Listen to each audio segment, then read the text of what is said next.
क्या ममता बनर्जी दूसरी सीट से भी चुनाव लड़ सकती हैं? ममता बनर्जी ने कल नंदीग्राम में चुनाव के दौरान भारी गड़बड़ी की शिकायत की थी। वहीं पश्चिम बंगाल में रैली के दौरान पीएम मोदी ने उनकी दूसरी सीट से भी चुनाव लड़ने को लेकर चल रहे कयासों का सच जानना चाहा था। जवाब में टीएमसी ने दावा किया कि ममता नंदीग्राम में जीत रही हैं और इसे डर्टी ट्रिक करार दिया।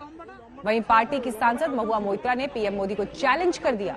महुआ ने ट्वीट किया कि ममता दूसरी सीट से लड़ेंगी और वो सीट होगी वाराणसी की, यानी प्रधानमंत्री नरेंद्र मोदी का संसदीय क्षेत्र। 2024 में ममता पीएम मोदी को उनकी सीट पर चुनौती देंगी, इस बात का जिक्र किया ट्वीट में महुआ मोइत्रा ने। तो वहीं दिलीप घोष ने कहा है कि नंदीग्राम में ममता बनर्जी को हार का डर सता रहा है और वो दूसरी सीट से चुनाव लड़ने पर विचार कर रही है। এটা কালকে ভোটের পরে এখন চিন্তা ভাবনা করছেন, লাস্ট পেজ বাকি আছে, করতে পারেন এরকম ভিতর থেকে খবরও ছিল। যদি ওখানে খারাপ হয় এদিকে কিছু একটা চান্স নেবেন, কিন্তু আমার মনে হয় প্রধানমন্ত্রী যেভাবে পাথর ফেলে দিয়ে গেছেন আর বোধহয় সাহস করবেন না উনি করতে।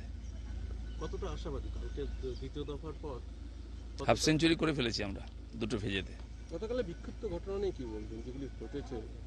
না, এটা তো ছিলই। যখন দেখুন এইরকম স্বৈরাচারী শাসন, তারা যখন হারবে এই ধরনের গন্ডগোল করবে, হত্যালীলা চালাবে, স্বাভাবিক আছে। Trinamool booth agents are rock solid in 354 booths in Nandigram.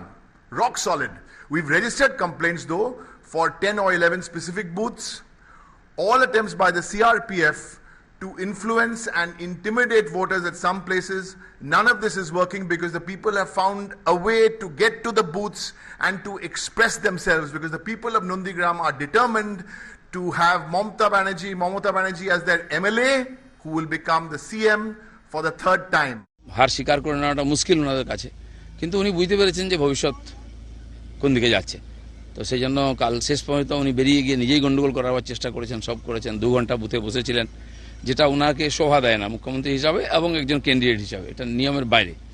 তো যাই হোক, আমার মনে হয় নির্বাচনের ট্রেন্ড ঠিক হয়ে গেছে। এবারে কোন দিকে যাবে নির্বাচন সে ঠিক আছে। ওনারা হতাশা থেকে এইসব কথাবার্তা বলছেন, কিন্তু পাবলিকের জবাব দেবে। রাজনীতিতে এই ধরনের ব্যবহার কথাবার্তা আমার মনে হয় মানে সমীচীন নয়। Mamata Banerjee has won Nandigram. No amount of mind games. We have got reports from the ground. We also have professional inputs. We also have an expectation. Mamata Banerjee has won Nandigram. BJP have lost Nandigram. Trinamool have done much better than we have done in 2019. Amit Shah ji, आपका mind games नहीं चलेगा। खेला होबे, खेला भालो शुरू होएछे। तो Derek O'Brien को आप सुन रहे थे, दावे आपने सुने दोनों ही पक्षों के। हमारे साथ और जानकारी के साथ इस वक्त नंदीग्राम से जुड़ गए अनुपम मिश्रा और हावड़ा से सूर्याग्नि हमारे साथ हैं। जिस तरह से ये बयानबाजियां हो रही हैं अनुपम, माइंड गेम्स का जिक्र कर रहे हैं डेरेक ओब्रायन, नंदीग्राम में किसकी जीत होगी किसकी हार होगी, ये बड़े पॉलिटिकल मैसेज लेकर आने वाले चुनावों में भी ये फैसला आएगा। लेकिन जिन माइंड गेम्स का जिक्र हो रहा है, क्या वजह है इस तरह की बयानबाजियों का और जमीन पर इसका आप क्या असर देख रहे हैं?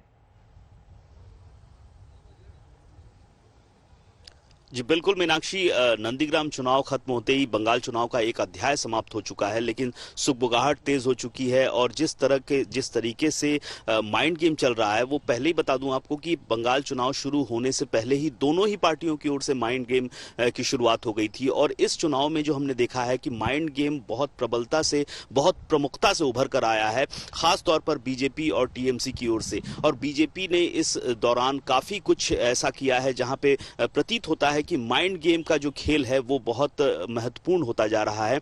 और जिस तरीके से कल से हम देख रहे हैं, इनफैक्ट 2-3 दिनों से ही ये सुगबुगाहट चल रही थी कि ममता बनर्जी हो सकता है नंदीग्राम की जगह, नंदीग्राम के अलावा किसी और सीट से चुनाव लड़े। लेकिन कल 2 बयान आए। एक तृणमूल कांग्रेस का दोपहर में बयान आया जिसमें कहा गया कि नंदीग्राम ही एकमात्र सीट है जहां से ममता बनर्जी लड़ रही हैं, दूसरी सीट से लड़ने का कोई विचार उनका नहीं है। दूसरा ट्वीट आया रात में जो महुआ मोइत्रा ने किया, उन्होंने भी साफ किया कि सिर्फ नंदीग्राम सीट से से ही ममता बनर्जी लड़ रही हैं और वो जीत रही हैं। उन्होंने तो ये भी दावा ठोक दिया कि 2024 में ममता बनर्जी हो सकता है वाराणसी से चुनाव लड़े। तो मेरे पीछे जो घर आप देख रही हैं ममता बनर्जी का अस्थायी घर, हो सकता है 2 मई के बाद जो चुनाव नतीजे आएंगे और उन पर निर्भर कर रहा है कि एक अस्थायी घर इस तरह का वाराणसी में भी ममता बनर्जी लेती हैं या नहीं।